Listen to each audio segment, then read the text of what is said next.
Proud to provide listeners with daily opportunities to win contests and prizes on our airwaves, and would like to take this opportunity to remind you of a couple rules. All participants must be 21 or older and must wait 30 days after winning a prize to participate in another contest. Once you win, you have 30 days to pick up your prize at the KNTK Studios, 1040 O Street in Lincoln, or your prize will be forfeited. Thank you for participating in our contests, and thank you for listening to 93.7 The Ticket. In every office, there's two types of people. There are those who bring in bagels and those who eat the bagels that someone else brought in. Everybody likes the first person.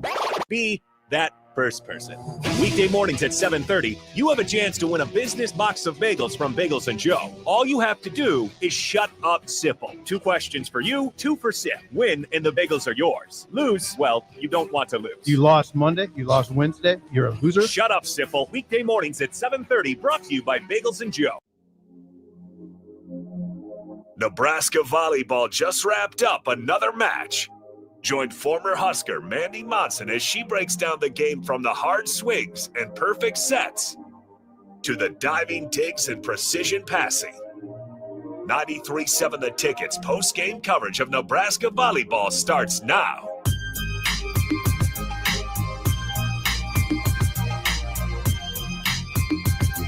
Happy Friday night, everyone. Welcome to it. We are here, 93.7 The Ticket, Nebraska Volleyball post-game show. You're hearing some different voices today, but that doesn't mean that this isn't going to be any better than it usually is. I'm Ellie Apfel. I've been sitting here watching this game all night, and I am joined here with Tanya Taki Doran. Tanya, 1996 to 1999 middle blocker. You know what you're talking about. I do know what I'm talking about, and I get to be Mandy today, so that's really fun. She was my roommate in college, so I have a lot of good Mandy stories if you'd like me to tell some of those. But we would love that. Yeah, I mean, it's a great time to be a middle. I also coach volleyball right now. I run Nebraska Volleyball in Lincoln, so I have a club program, and so I coach everything from kindergarten until I have a 16s team this year, and then our program has 18s. So it's always fun to just kind of see the atmosphere of college volleyball and what, they're doing next so that I can try to help my younger players, experience what they're working on. Like angle passing is kind of a newer thing in the last 10 years. But just even Danny with all the subs and how she runs her team has been really great for the lower levels to say, you know what, sometimes it's important to let girls get a chance to play. And it's been a fun season so far. It truly has. And after tonight's, we can call it a beating. That was right. Going into this match, how did you feel? We're playing Penn State. It's a big rivalry game. We got a grudge towards them, obviously. Going into this match, how were you feeling about our momentum, how we were going to play, how Penn State was going to match up against us? What were your thoughts? Yeah, I mean, it was really fun to see Penn State play here in Lincoln that first weekend. Obviously, our first look at how Kennedy Martin was going to shape up on Penn State. And obviously they had a great showing. I got done watching that game and I was thinking that between Nebraska, Penn State, Texas, it was just going to be, which team gelled together, which team got along, because everybody had firepower at every position. Izzy Stark and Bergen Riley are one of the top 2 setters in the country. And honestly, I thought Bergen came out kind of nervous that first match. Yeah. I thought Izzy Stark played more confident. She was sneakier and it looked like she was having fun. I mean, it was shocking that Izzy Stark isn't there anymore. It was shocking. Very different dynamic than what we're used to. So having that all happen going into this match, I unfortunately knew that it wasn't even going to be a game. Just listening to Becca talk about in the press conference, listening to Danny talk about how Louisville lost to Penn State twice last year. And so it just felt like it was going to be a beatdown from the beginning. And unfortunately, Penn State is trying to, rally around their new system. And it was not happening tonight. Kind of like a rebuild almost. I know. It's just, we had too much going on for them to fire back. They were free-balling it into the net. They were making some weird, wild, un-Penn State plays. And it's always kind of fun if you can keep Penn State to lower than the number of stars on the back of their jersey, because they have like 7 or 8 national championships, and I believe they scored 6 points in the first set. They did. So the first set was New goal. 25-6. New goal. Penn State doesn't score any more points than the number of stars on the back of their jersey. It was going into this, I'm looking at the energy, obviously, that's going on within the stadium. And you could see it on both teams' faces that they were there, they were fired up, and they were ready to go. And right off the bat, I'm looking at like the lead differences. Penn State, I feel, only led that whole game the first 2 points Correct. of the entire game. Yes, they did score the first 2 points. And actually, I went to Penn State's away games the last 2 years. When Mandy and I played at Nebraska, we played Penn State just about every year, if not every year, sometimes twice, but we never, ever went to Penn State. So when I got into a point of my life where I wanted to try to go to some away games, Penn State was the first one on my list. So being able to go to Penn State the last 2 years, we actually reverse swept them the first time we went. And then last year we lost to them. So, seeing that they have a new floor, and it would have been fun to go again this year, but now my daughter's in high school, so it's hard to get away as much because she has games and that type of thing. And What it's high also, school does she go to? She goes to Freeman, which is actually where Danny Busboom Kelly's from. So that's, we're all riding a big high right now. And Danny's parents, Bonnie and Jean, still go to all the Freeman games that they can go to: softball, volleyball, football. So it's fun to have them in the community, and we're all just so excited for her. So looking at, you wanted to talk about middles.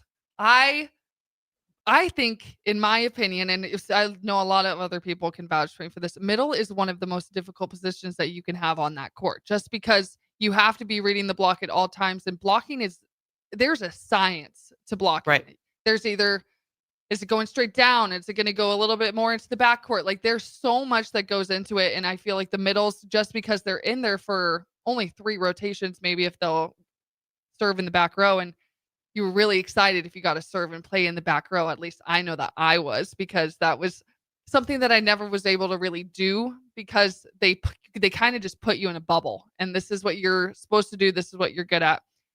But we're looking at the middles and how dominant they have been this season. Rebecca Alec was just named to the national watch list. We finally are getting the recognition that she deserves and what she's doing and the growth that she's had.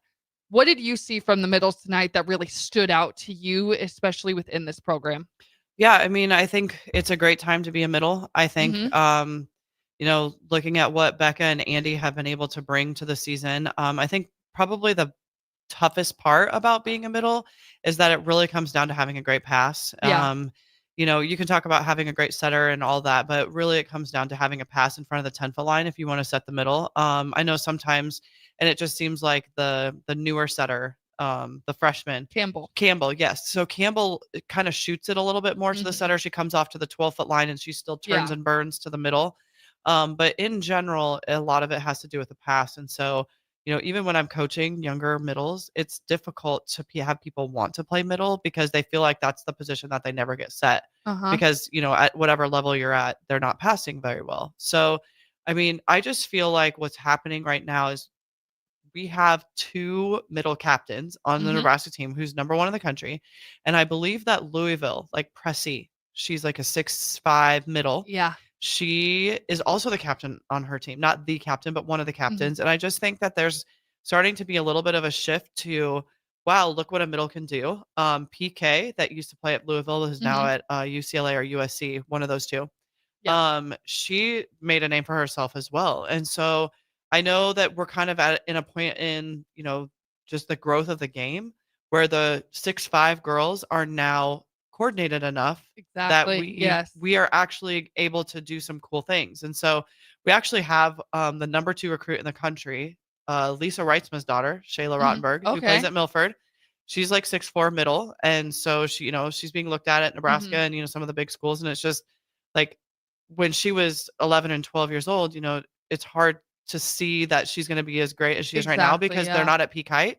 And so I just think that there's enough of that taller player being able to play the game better, faster, more coordinated, and just like the strength and conditioning that we have for that's volleyball specific, really getting mobility in the hips, being able to jump and be quicker off the floor, and the things that we're able to do for younger athletes to just be in more control of their body. I think that's that the middle position is just kind of growing. And I love listening to Becca Alec talk. Me too. Like on any subject. I mean, I know she can get a little political, and I don't want to get into that kind of stuff because I don't know that we agree on a lot of things, but which is fine. But I appreciate her passion. I also appreciate that she gives you the why that she feels how she does. Yeah. I also think she does it in a very respectful way. And then I also think she's able to like articulate a very powerful woman that's doing very powerful things on a mission without sounding just like arrogant or even, just bitchy. She knows what she's putting in. She knows the Right. work. And even if we're clearly we're not seeing all the things that are going on behind the scenes, but we're seeing what those are doing to correlate into her play. Right. Which is there's the amount of different plays that middles can run is also just so fascinating because once you get a good ball, I wanted to talk about my roommate actually was texting me, and I know that she's listening to this. She was asking me about out of system balls and what that actually means. And I wrote down for Nebraska, what would you consider out of system? Because even if you can consider an out of system play, we're still able to set at least two people, either if it's in the front row, in the back row. Right. What do you, in your eyes, is out of system for Nebraska? Right. So I think anytime you're talking about out of system, it just means that what are you doing on the ball that gets passed to the 14-foot line or even deeper? I also think out of system can also be classified as what happens when the libero takes the second ball. Yeah. But yeah, I mean, out of system is when Lainey dives into the crowd. Out of system is what gets you on the top 10, which I would like to, start making a push to the fact that I don't know that the ESPN top 10, do we have to like lose limbs and break nails to get on the top 10? Like, why can't just what Becca Alec and Andy Jackson, like just anything that Andy Jackson does, like seriously, just watching her body. Wearing my Andy Jackson shirt. Absolutely. So whatever Andy Jackson is able to do with her body, she should be on the top 10 for ESPN every single night. Just watching her jump and then just keep elevating, and then the speed, and then of course she's beautiful. Like she's beautiful specimen of volleyball. So true. Has the perfect body for it, and then she has the most beautiful smile, and she has the great swagger. And when you listen to her talk that she's very convicted in her faith and convicted in her training and her coaches and her team, and she loves Nebraska and she loves her teammates, and it's just she just exudes every single, like if you were just to like put a set of blocks out and just everything that you would want out of a player: height, vertical, speed, quickness of arm, hand contact, blocking, getting your armpits over, personality, smile, all the things. Like Andy Jackson is the perfect volleyball player, and Barbie should sponsor her. No, seriously. Right? It would be seriously, how is she not it would be flying off the racks. Exactly. I would be the first one to buy it. That would be awesome. Like there needs to be an Andy Jackson Barbie. There just has to be. We should capitalize on this. This is something that we really need to I want full credit, and I want the first one. Exactly. But yeah, I mean, she's just like the most perfect middle. And I just think when you have her body type, and Becca's body type is completely different. She's so strong, but she's also very feminine, and she has a great platform on TikTok and Instagram where she talks about those kind of things. And for her to be as powerful as she is in a different body type, and Andy Jackson to be as powerful as she is in a different body type, it just like encompasses all the things that anybody who wants to play middle is like, yes, I want to be like that. It's finally getting recognized. Correct. And it's just, I don't know. I know when you played and when I used to play back in the day, shout out the Rosés that are here now. I used to play for Diane Rosé, and the evolution of volleyball as a whole, I'm looking at the way that these girls are playing. It's just, I know I wasn't as athletic as them, and even though some of them are still my age, like it is insane the amount of work that they put in just this craft. It's like an art watching. And I remember watching Nebraska versus Kentucky, and that was the most athletic volleyball game I have ever seen played. Like it was insane the amount of athleticism that they are putting on that court. And I saw that today, like overpasses annihilated. There was no way, maybe one receive here and there, but they were just getting annihilated to the ground. And that's the kind of stuff that momentum from those is just crazy. Actually, I went to Nashville with Jenna Rose. You did? We went to Nashville and watched. We sat in row like 4 of that game, right on the top of the net, and it was really fun to see the like you said, the athleticism, and then how like the outsides that they had brought in. So Hudson, Ava Hudson, used to play at Purdue, now is at Kentucky, and you combo with that with delay on the outside, and that's pretty a lot of firepower over there. And so they also have a really good middle. She's 6'6" or 6'5". She's tall. Yeah, and just what those girls can do now, just the sport in general. But I think part of what's happening in the world of college volleyball is that just with the whole NIL thing, like those top 12 to top 8 schools that have the money to bring in people like the Penn States, they recruited a girl, like the girls that you see on their court is they went to them and said, hey, you're playing at Ohio State. They didn't make the Final Four. We did. Come play for us. Hey, you're playing at Florida. They didn't make the Final Four. We did. Come play for us. And not only that, but here's your $3 million. So I think you're seeing some of those schools that can pay their athletes a higher dollar amount. It's kind of going to go send us back into like the 90s, where in the 90s, there was only like 8 schools that were vying for a national championship. It was Penn State, Stanford, Nebraska, Texas, kind of those same schools. But then, there for a little while, you would see some of those rising schools like Creighton and Kentucky and Florida and whatever get up in there. And I just think that those mid-level schools are going to drop down, and you're going to have the SMUs that can pay their players to come in. Like SMU, where did they come from? I had to even look it up. I'd never even heard of it. Seriously. In the last, it's just in the last 2 years, you don't hear about them. There was a girl from Grand Island that committed to SMU. Before she had committed, I hadn't heard of it. Well, you hear about it here and there, not in the sport of volleyball, but they just put themselves on the map coming in, beating schools that you wouldn't think that they were beating. So obviously you have to listen to them. They have to be heard. But just and watching Creighton too, you got people like, is it Ava Martin for Creighton? I know it's hard because there's two Ava Martins. I don't want to get it. Well, wait a minute. There's Ava Martin at Penn State, and then there's an Ava Martin at. Is the Penn Creighton. State Martin named Ava? I thought it was something different. Oh, it starts with a K. I'm thinking Kennedy Martin. Yes. I'm thinking getting the Martins. No, but the Martin. Sorry to the Martins. No, it's okay. But I knew, yes, there's Martin, and not what I say. Is what I mean. Exactly. No, I'm with you. They're just watching them evolve, especially I'm talking about Ava Martin at Creighton. I remember watching her when she was a freshman. Obviously, super good. She's starting as a freshman, but eventually, just the growth. And Harper Murray, she's having a breakout season. And it's not just because she's getting those hard kills. It's because she's a smart player. It's the roll shots. It's the taking line.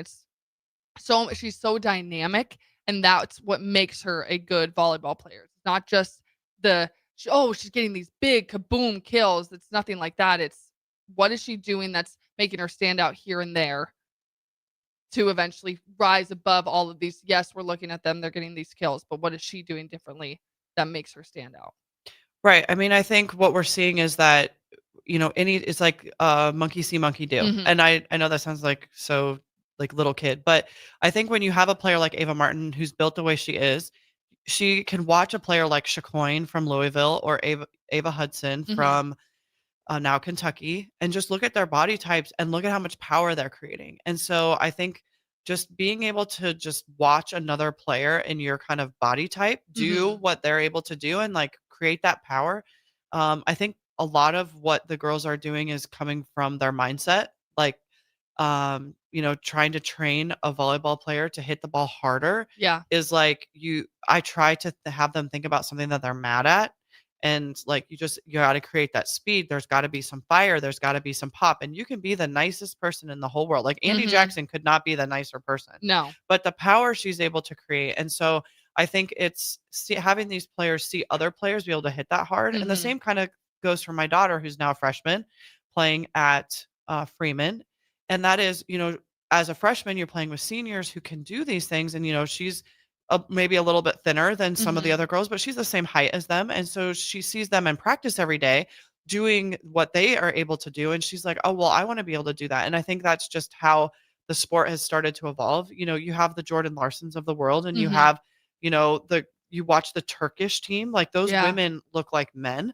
They're 6'5" and 6'9" and able to do some amazing things. But I mean, Jordan Larson has a pretty normal Nebraska volleyball build, and, she's able to do what she can do it with her body. And it's a part of, just the skill and also the brain power and the taking the game in. And so when Harper Murray gets to be coached by a Jordan Larson, or sees Jordan Larson playing for pros or playing for Team USA, like Harper is like, oh, well, I can do that. And so I think that's where our sport is evolving to. And we also have mothers that played in college that are having babies that are now in college.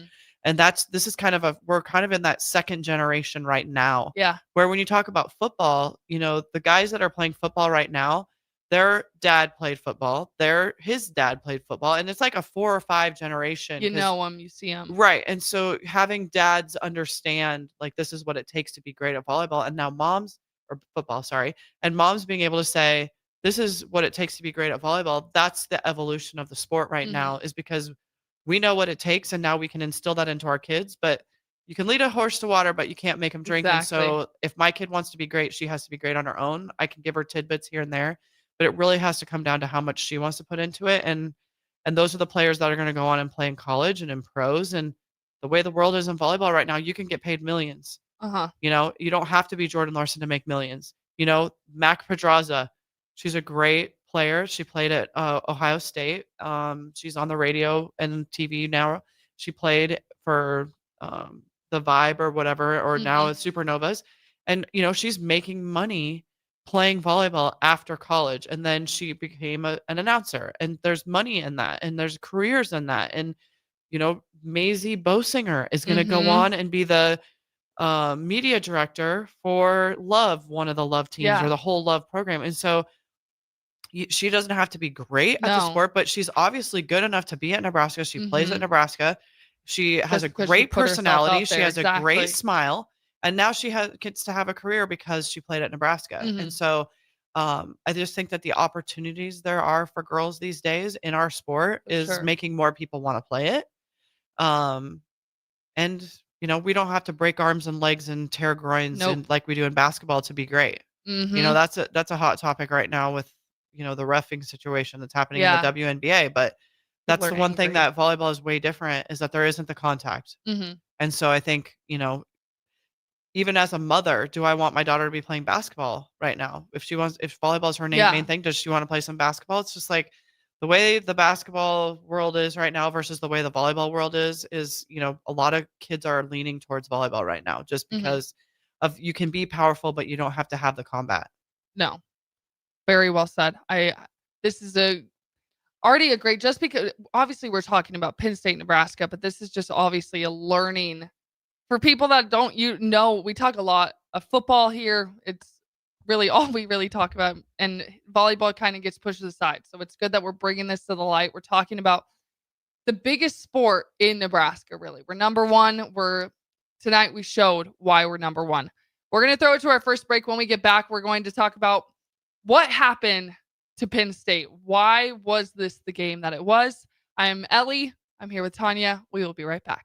Bagels and Joe is the best place to start off your mornings, and you can order your breakfast ahead of time on their app. You can't go wrong with one of their great bagel sandwiches or breakfast burritos. Stop by any of their 4 locations in Lincoln and their location in Seward. Bagels and Joe.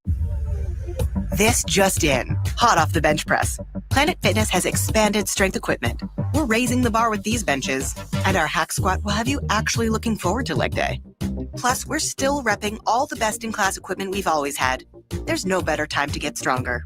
Join the club today for $1 down, $15 a month, now through October 10th. Planet Fitness is proud to partner with Boys and Girls Clubs of America to create stronger, kinder communities. See Home Club for details. Are you ready for a new opportunity? Check out Sandhills Global. Join a dynamic team where your skills are valued and your career can soar. We offer full-time positions with a 4.5-day work week, competitive pay, excellent benefits, and a positive work environment. From IT and marketing to sales and finance, we're looking for talented individuals like you. Apply today at sandhills.jobs and take the first step towards an exciting future. That's sandhills.jobs. Don't wait, apply now. At Parkview Animal Hospital in Lincoln, it's not just their professional care that sets them apart, but their warm staff and state-of-the-art facilities. Whether it's for a routine checkup or a comprehensive medical procedure, at Parkview, your pet isn't just another number, but a valued member of their caring family. Visit them at pahlincoln.com today and in person just south of 14th and Pine Lake Road. Parkview Animal Hospital, your pet, their passion for happier, healthier, furry friends. This is Bill Mitchner, Executive Director of Lincoln Lighthouse. Did you know Lighthouse provides multiple programs for students such as one-on-one tutoring and mentoring, as well as pro-social skill exercises, while providing them a nourishing meal and a safe space during all months of the year, even during school breaks? Learn more or contribute to Lighthouse at lincolnlighthouse.org today.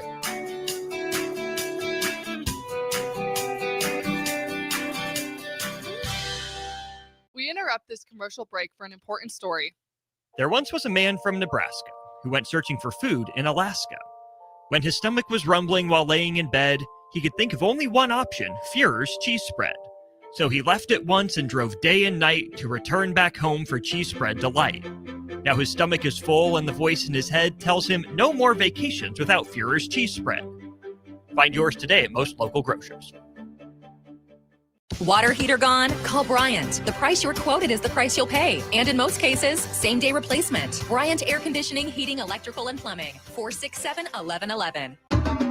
The party is back on in Lincoln this fall, and there's no party like the A1 Automotive Ticket Tailgate pregame show. Join the whole ticket crew for 2.5 hours of pregame coverage before every home and away game this football season as they get you ready for the game. It's the A1 Automotive Ticket Tailgate pregame show at our downtown studio at 11th and O. Sponsored by Select Plumbing, Raising Cane's, Wall to Wall Wine and Spirits, Elway Power Sports of Lincoln, Currency, and the Kindler Hotel. Everyone loves the Upside Bar and Lounge for their margarita, old-fashioned, and taco clubs, but they are now serving a new and exciting drink option, Buzz Bowls. Buzz Bowls feature the traditional Buzz Ball cocktail, but with a twist. Upside Bar and Lounge's staff has created 13 special edition Buzz Bowls, like the Fuzzy Bowl, that includes Sprite and Peachios, or the Cookie Monster Buzz Bowl, that's topped with Dr. Pepper and a cookie. Stop by the Upside Bar and Lounge today and see for yourself what the buzz is all about by trying their new Buzz Bowls. The Upside Bar and Lounge, located at 27th and Pine Lake. Back to Nebraska Volleyball postgame on 93.7 The Ticket. Here is your host, former Nebraska outside hitter, Mandy Monson.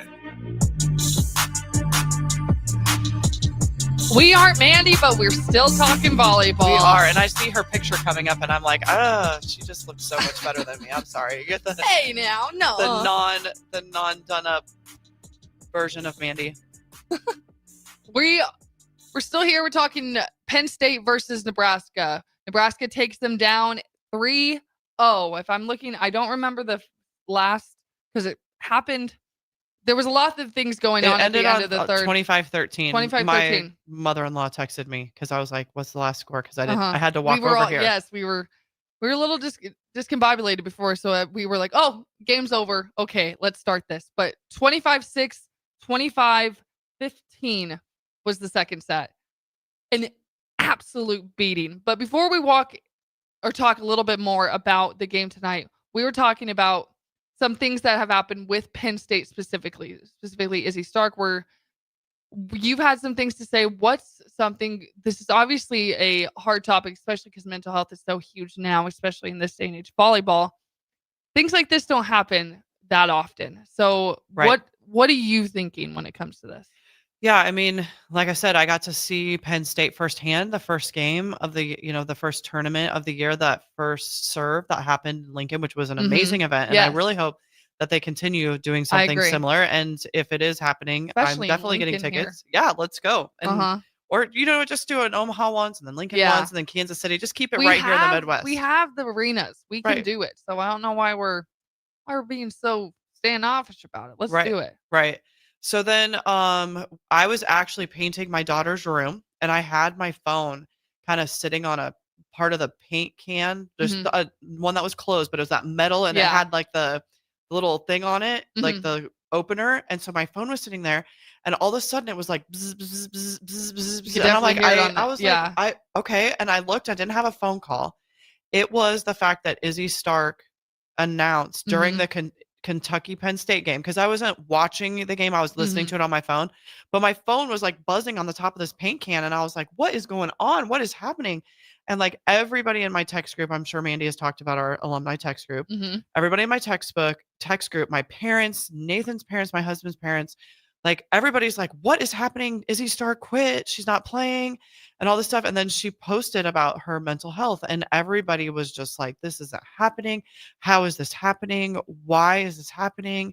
And obviously for Penn State to go from the best setter in the country, one of them, like top 2 or 3, let's go with that, to a grad assistant or grad student who hasn't played setter in 4 years is going to be the setter for Penn State. And it's just like the drop off is huge. And I know Danny did a really great job of saying, like, it doesn't matter when you have Kennedy Martin, anyone can set Kennedy Martin and she can get kills. And that is true. But I think when you're talking about middles, you know, when you have a 5'8" setter versus a 6-foot setter, you know, she doesn't jump set as much. All those things, it just makes a huge difference. So, I mean, obviously we're all been just watching social media. Like, I just feel like if Izzy Stark is going to play volleyball in college again, or in pro, or whatever she wants to do with her volleyball career, I feel like something more is coming, right? Like okay, let's say it was mental health. She's not done. That's right. Like, okay, let's say it was mental health and she needed a break or whatever needed to happen. That's fine. And she's off for the season, and we're not going to do anything about that. But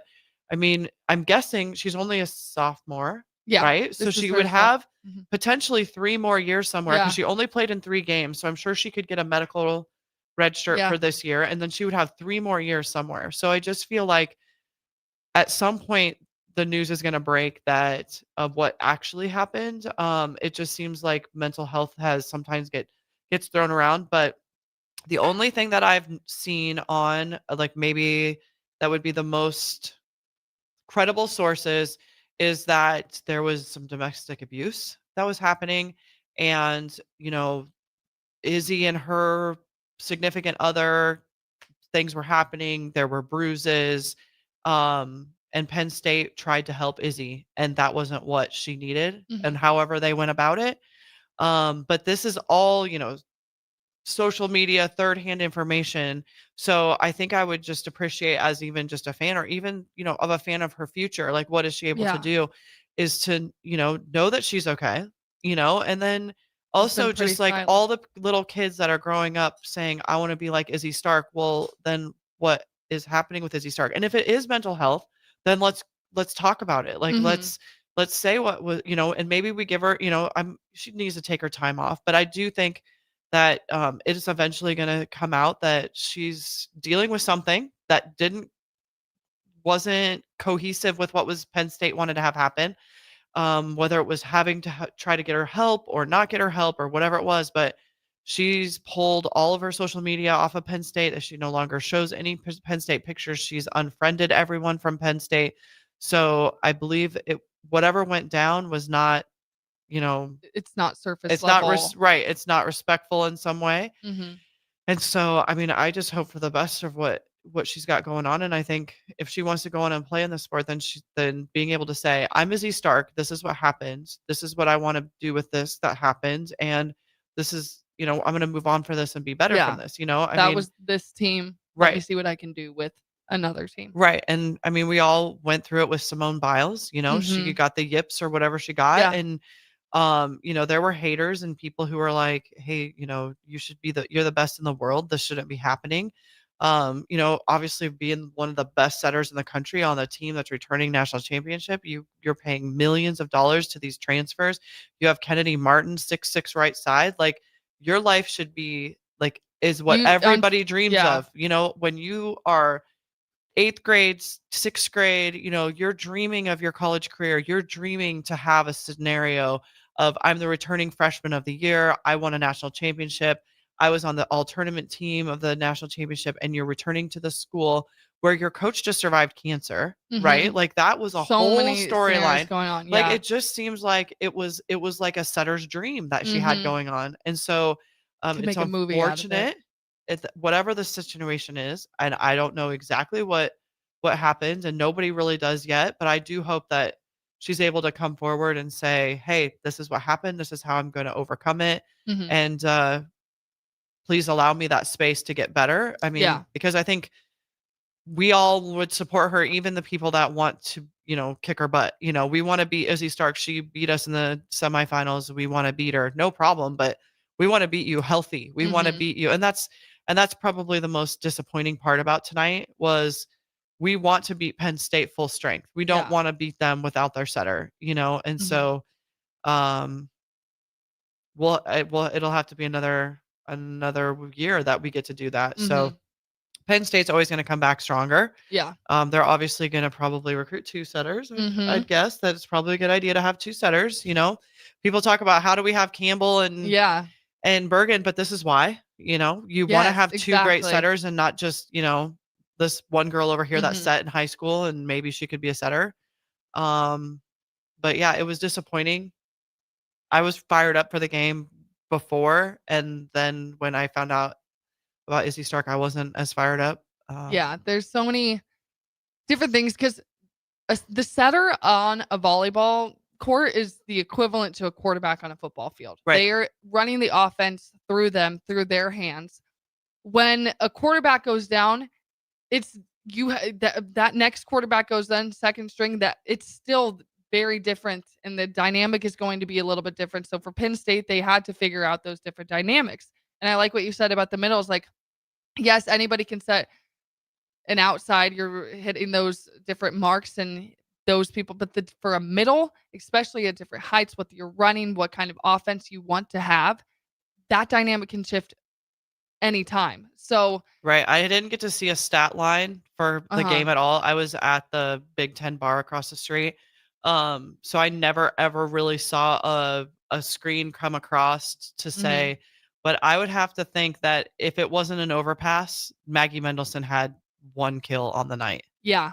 I mean, she might have had 2 or 3 kills, but it was because it was an overpass Yeah, there situation. was nothing that was. But she did not get set. Like remembering the national semifinals. Mhm. I was in Louisville watching the game, and I feel like Maggie Mendelson like had 12 to 15 kills. Like she off of 1 foot is really good. And honestly, watching Maggie Mendelson in the last year at Penn State, it's almost like, man, I'm really sad that she left. But where does she play on the Nebraska team? Like she is not the player that No. Becca is.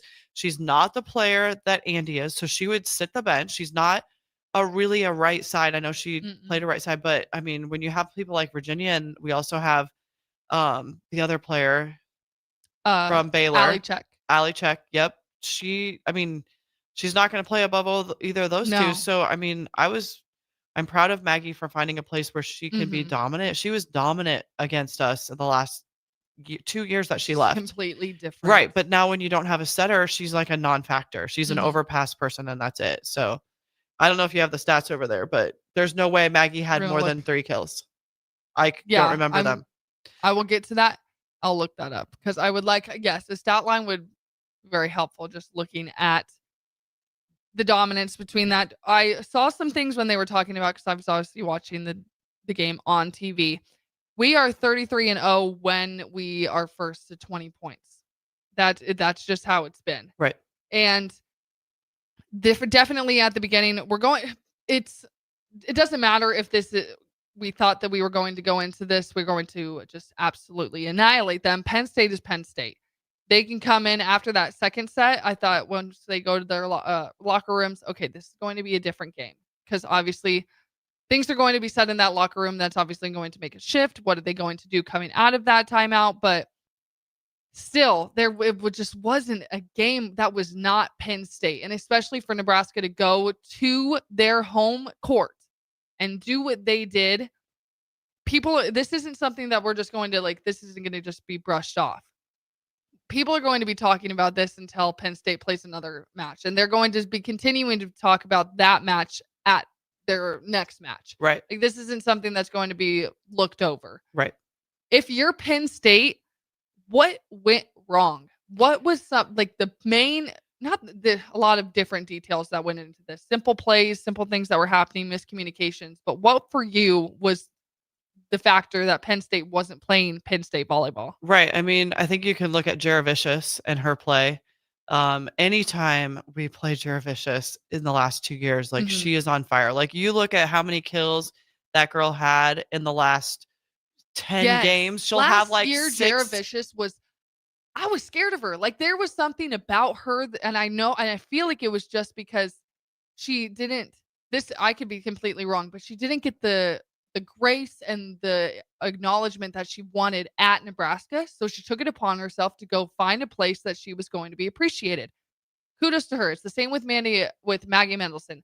She went to a place that she knew that she was going to have a bigger impact than she would at Nebraska. Right. And I think she had against us, like in the Final Four and even the game that I went to away, I feel like she had like 15 to 20 kills. Yeah.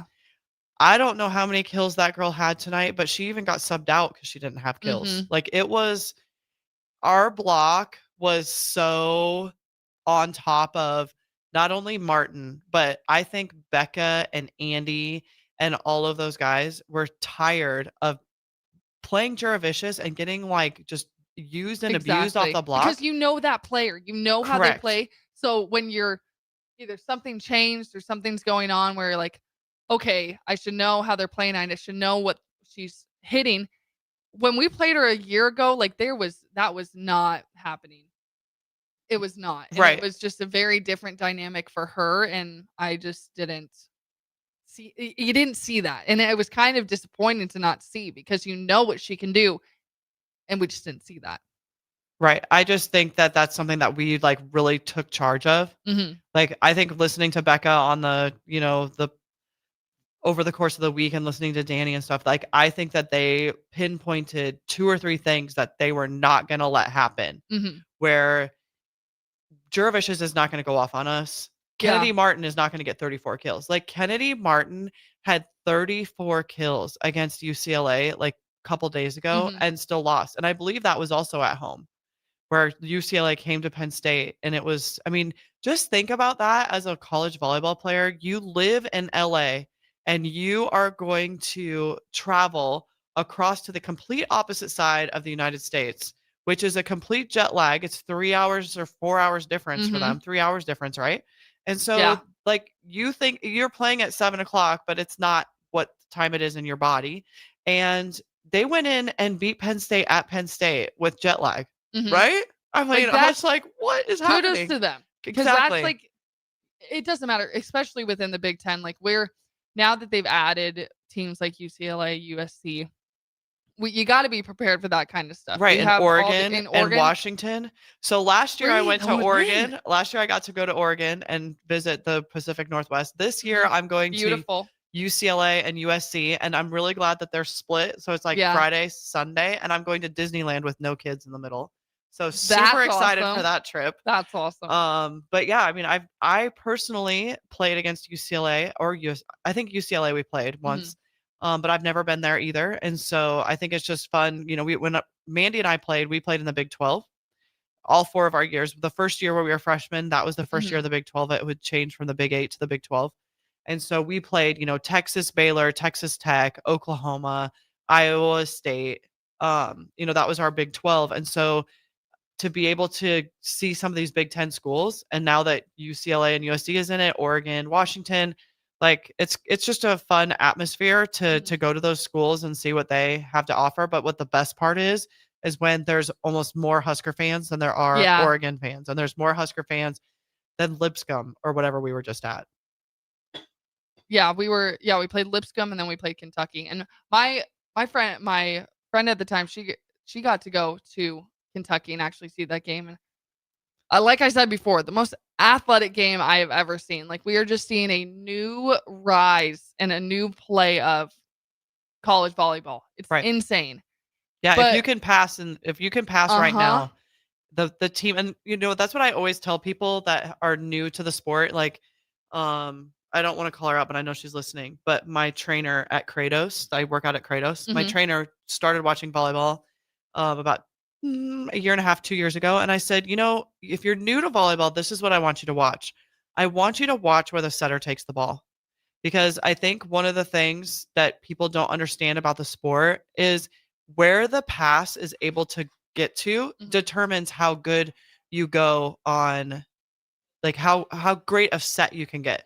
Like that 3-point pass, Danny talks about that they score on a 4-point scale. So a 4-point pass is when you can set all 3 of your front row players plus your back row.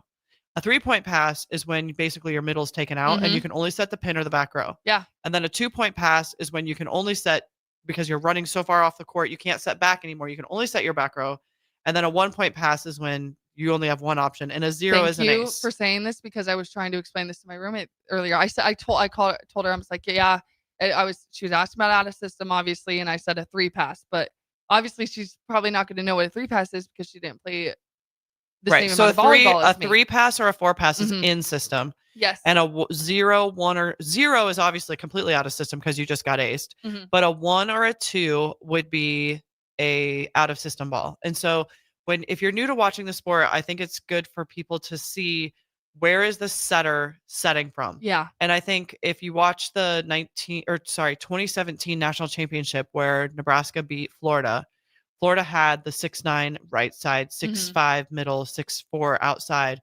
And we beat them because their setter was on the 12-foot line. And our setter, Kelly Hunter, was being passed to the 2-foot line. And we had the twins running, and we had Michaela Fecke, and we had Brianna Holman, and we were able to get the ball to our firepower. And so I think that's the one thing that Penn State might have had some decent passes, but I do think that Nebraska's serve and their attacks were so on point and so driven and so aggressive. They were on a mission, and they just wanted to beat them so bad that if you look at where the Penn State setter set the ball, she was setting from the 12 to 15-foot line, and she's not really a setter. No. Right? And so, I mean, she is, but she's not the girl that we wanted to have set. Yeah. And so I think that was a big part of the game tonight, is that Bergen had to take 2 or 3 steps because our passers were like, we are nailing this pass. No, like Sigler was passing like it was like my junior high team was serving at her. Yeah. Like she just passed so well. The out of system balls that I was talking about, what is out of system Nebraska? Because it doesn't matter. We were going, and we're so dominant in the back row that it makes it so easy for us to get these kills. I have stats. Shout out to DP and Rebecca for getting me these stats. Right. So tell me how many internet issues, but we're back. We're good. How many did Jaravicious get? Stop 0. it. Looking at this, Jaravicious, I'm looking at this, 0 kills. 0 kills. Kennedy Martin had 11. Okay. So I saw a stat, out of the 9 kills that Penn State had in the first set, 6 of those were from Kennedy. Okay. Maggie had 3. I was right. I guessed 3. And I bet 2 of those were overpasses. Yes. Okay. And we're looking at our stat line. Let's talk about the real true winners here. We got Andy Jackson had 6 kills. Rebecca Alec leads the team with 9. Just insane play we're coming out here. And also there was the stat line that Bergen now has passed 3,000 career assists. Oh, nice. Which I think is 4th or 5th all time. Yeah. Which is, for her age, she got 1 more year. Like she's putting the ball where the ball needs to be. She's seeing the offense. It's just the growth from her this year, especially just the leadership that she's taking on, has been so empowering to me. Because you're looking at Bergen Riley, I'm looking at her, and compared to other people within this league, she's not going out there to bite necks. Like she's very self-composed, and she's very out there, and she's going to do her job, and she's going to lead the team the way that she knows how. And that's with composure, and that's playing the game that they know how to play. Yeah, I do like how she's very confident this year. I do think that that's part of the coaching change, and I respect Coach Cook. There's a bronze statue. Exactly. He did a great thing. He did give great him his things. Flowers. But I will say that I think that he had Bergen so tense, and you could see like in her shoulders and in her neck when she went to go set Merritt, like the connection between Bergen and Merritt was very stressed last year. And the words that were being said, the pressure that was on those two, whatever was happening was just too much. And I feel like Danny is like complete opposite and just like, Bergen, you're doing a great job. Like this, I love you. You're doing a great job. Your team loves you. Like, what do we need to do so that we're giving Virginia a better ball? And they've been working on it in the last 3 weeks. And it shows. And I think that it's not like, what are we doing? It's, hey, what are we doing? What do we need to do? It's just a different tone. It's a different attitude. It's like, we're in this together. I know that I'm your coach, but let's do this together. And I think that when you look at Bergen in her neck, her shoulders, and just the way she goes for the ball, she just has a different like level of confidence. She doesn't have the weight of the world. Yeah. Right. And I also think that she's an empath. Like she feels for people. And I think last year she also had what was going on with Harper and like kind of some of those behind the scenes. It's just completely different. It's a lot of the same players, but a different team. Yes. A lot of that stress going is gone. into this. Yeah. So I think that you can see the stresses out of Bergen's shoulders, and part of, the focus isn't on what did Harper do in the off season and Harper, that's not bad anymore. The story is we have a new coach who's excited to be here. And, Coach Cook has a bronze statue, and we are the place that is establishing what volleyball means in the whole country. And you could even say in the whole world. Like Lincoln is the epicenter of what is happening in volleyball. And I think that's the storyline, and not, oh, check out what Harper Murray's doing. And I think, Harper's done a great job of kind of bringing her reputation back. Now she's sponsored by Adidas. And Dr. Pepper. Oh, ugh. You don't like Dr. Pepper? Oh, I know Jenna's listening. Jenna Rose loves Dr. Pepper. It is my favorite. It gets me, like, when I go home after work, people.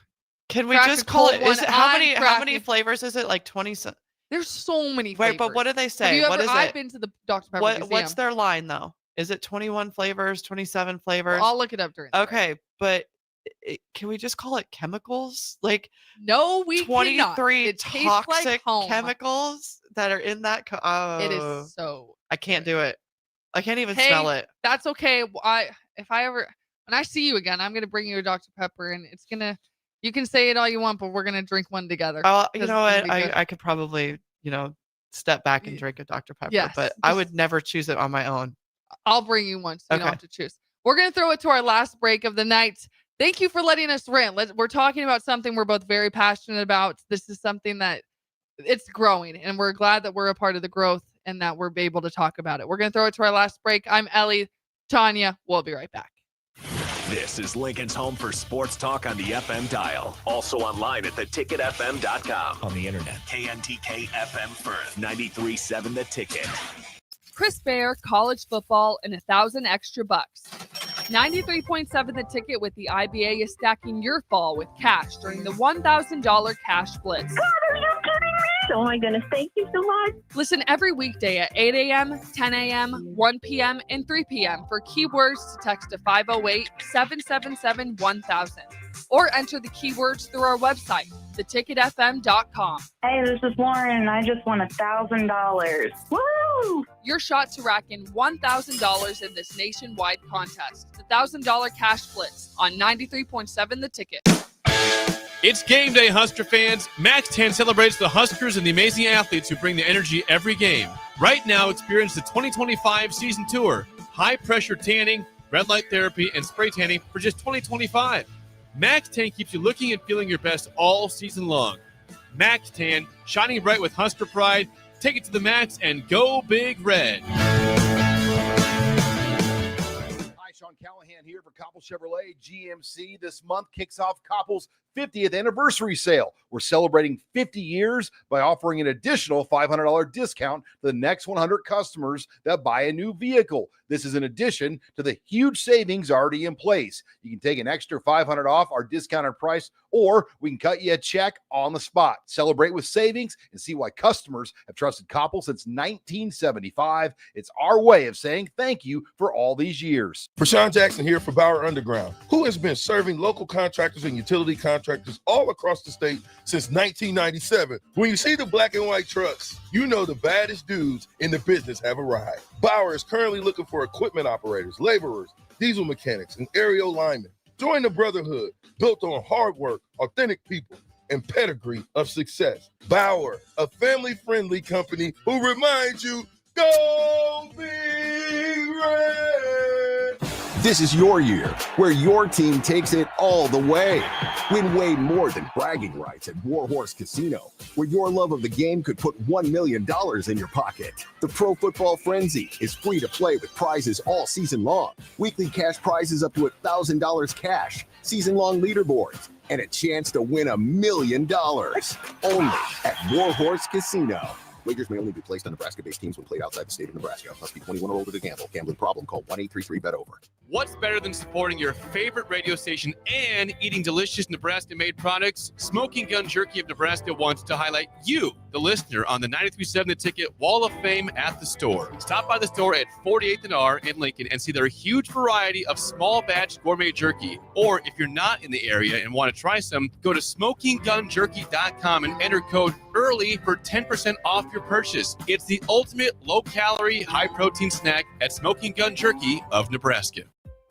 Hi, I'm Casey Oddie, and I'm the Retail Banking Manager at your local Midwest Bank branch on 70th and Pioneers Boulevard. Banking may be my job, but supporting the community is what I care most about. Whether I'm showing up at local events, partnering with schools, or helping people reach financial milestones, I am proud to be a part of what makes Lincoln strong. Let's build something together. Stop by and say hi. Your community, your bank, Midwest Bank. Member FDIC. Hey guys, it's Monet here with The Night Before. Why have you not stopped in lately to see me? If you haven't been to The Night Before in a while, you're missing out. Up to 20 beautiful ladies each night. Newly remodeled bar. Oh, and we now have a 12-foot video wall to watch all the big games on. Come watch a game at The Night Before. Mention this ad and your first beer is $1. Check us out on Instagram at The Night Before Lounge. Hope to see you soon.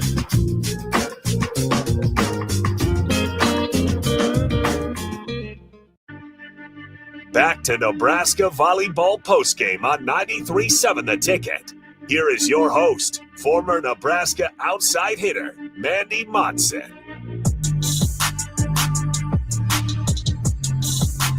Final segment here. We're going to wrap things up at 93.7 The Ticket. This is the Nebraska Volleyball post-game show. We're talking everything from Nebraska Penn State tonight. 3-0 domination from the Cornhuskers.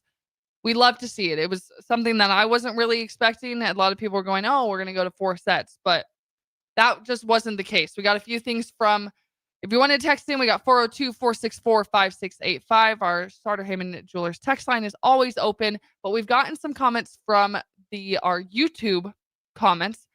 Let me see what we got here. We've had a lot talking. We talked about how our setter is the QB. We got a bad snap equals a pass from the center. Back row to the setter QB leads to a bad serve, throw to a wide receiver outside hitter. And then we are also saying that the middle is an offensive lineman. We got a lot of people were making football references, bringing it together.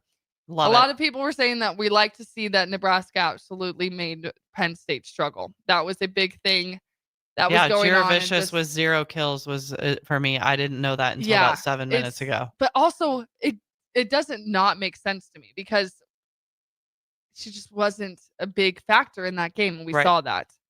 But that wasn't the case the last time we played them. I think she probably had 15, which was a big deal. And even the time before that, she probably had 15. But one of the text questions I had on my phone, which isn't necessarily 93.7 The Ticket line, but was talk about the 1996 epic game between Penn State and Nebraska. So I don't know if you guys remember Bill Byrne, but he was the athletic director. And if you were to talk to him right now, he would say that game was the most exciting game of any sport in any college that he's ever been to.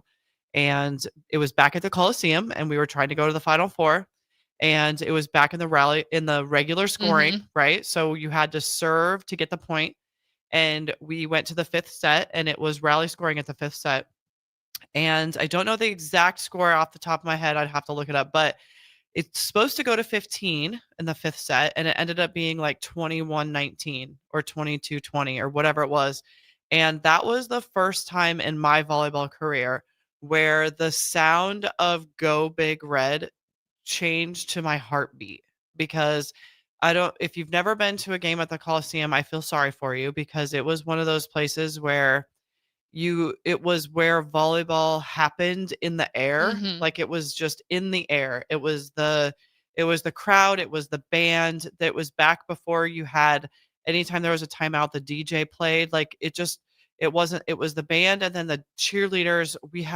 His name was Shannon, and we had one of the best cheerleader sections, and he would do backflips for the number of points that we had at the timeouts.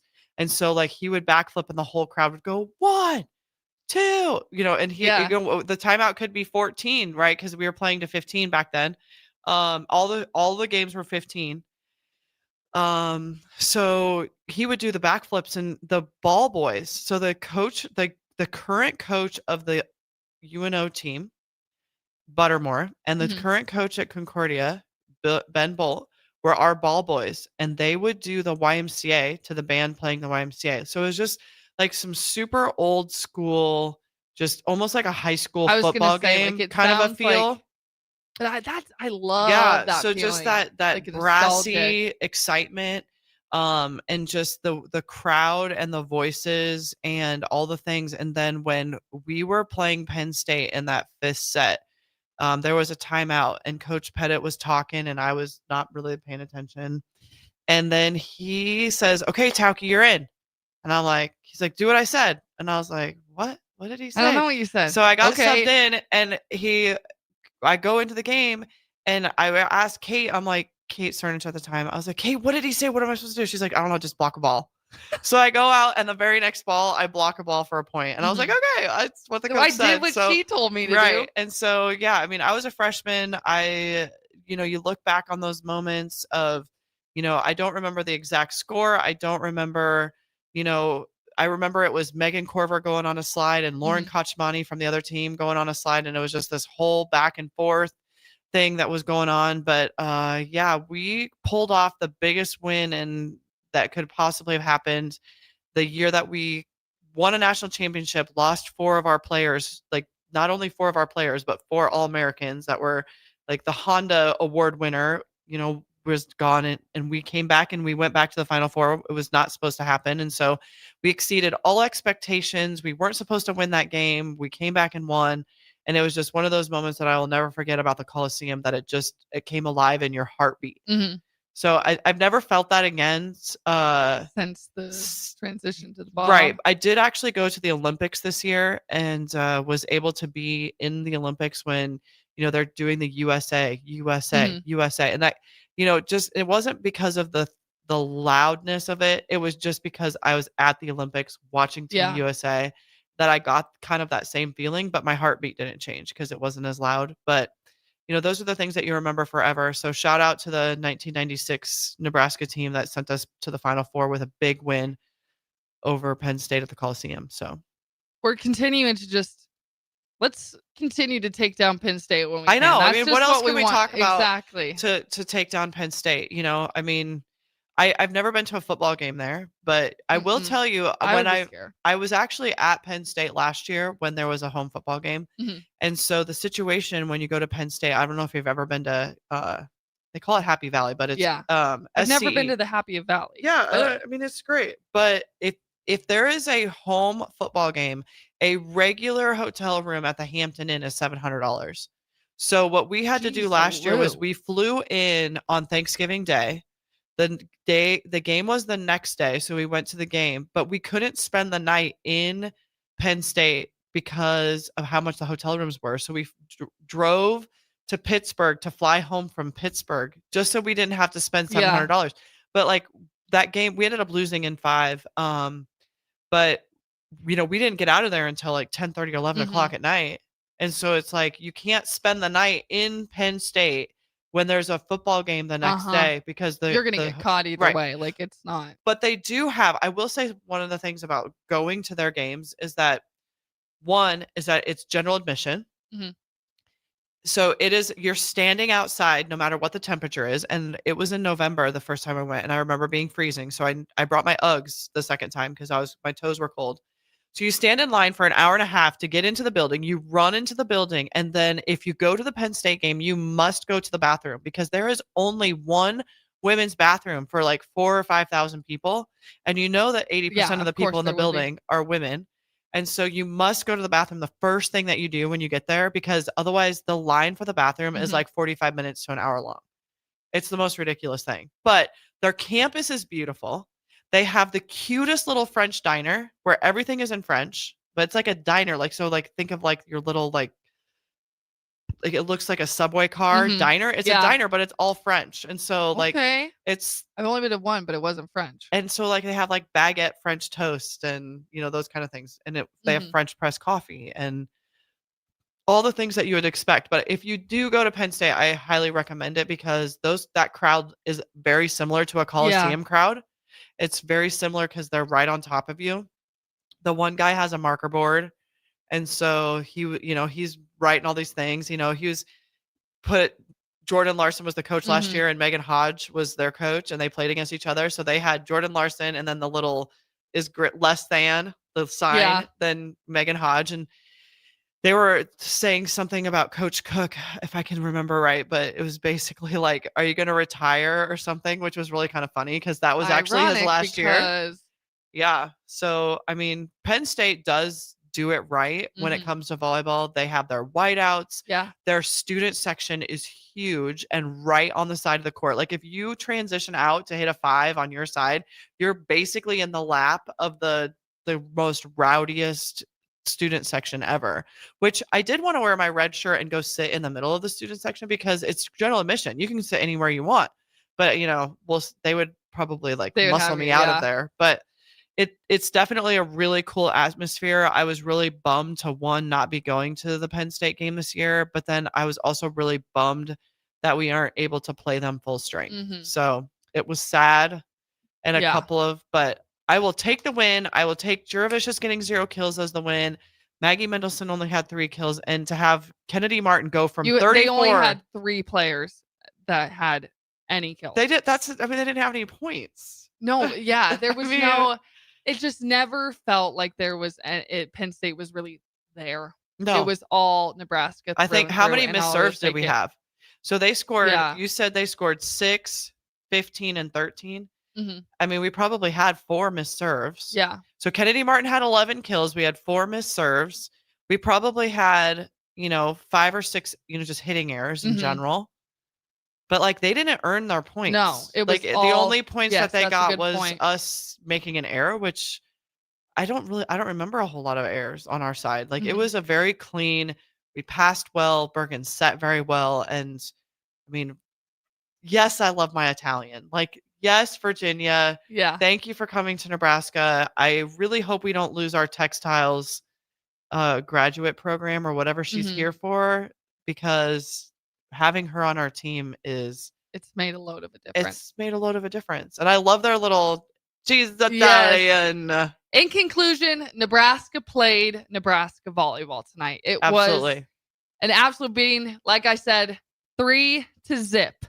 Tanya, thank you for talking with me tonight. It was an honor to just be in your presence, just to be able to talk, something that we're both so passionate about. It's been fun. It's been really, really fun. Yes. And hopefully Mandy's back next week. Yes. And you don't have to get me, or not even next week. Is it tomorrow that they play? Tomorrow, but we will not have volleyball post game because we have post game. Well, actually, yes. I'll talk to you a little bit after this. I don't want to get confused and all that, but thank you so much, everyone, for watching. You're listening to 93.7 The Ticket. Tomorrow, Nebraska versus Michigan State. Pregame starts at noon. Make sure that you are listening in. We will start pregame right at the noon hour. A lot to come, a lot to listen to. Nebraska volleyball against Maryland at 6 tomorrow. It's a big, big, big red game. And we are excited for you guys to listen to us. This is 93.7 The Ticket. We will see you next time.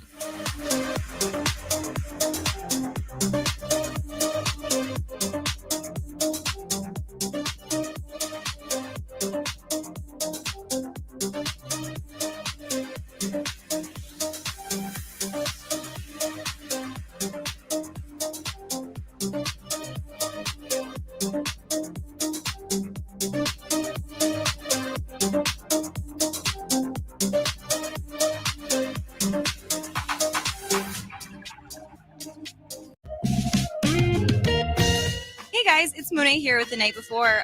What could be better than watching football with up to 20 beautiful ladies? The Night Before now has a 12-foot video wall for you to watch all the big games. Just like the players, you need to practice, though. Repeat after me. Hey, honey, I'm going to watch the game with the guys. I'll be home as soon as the game is over. It's all in the details. Come watch a game at The Night Before. Mention this ad, and your first beer is $1.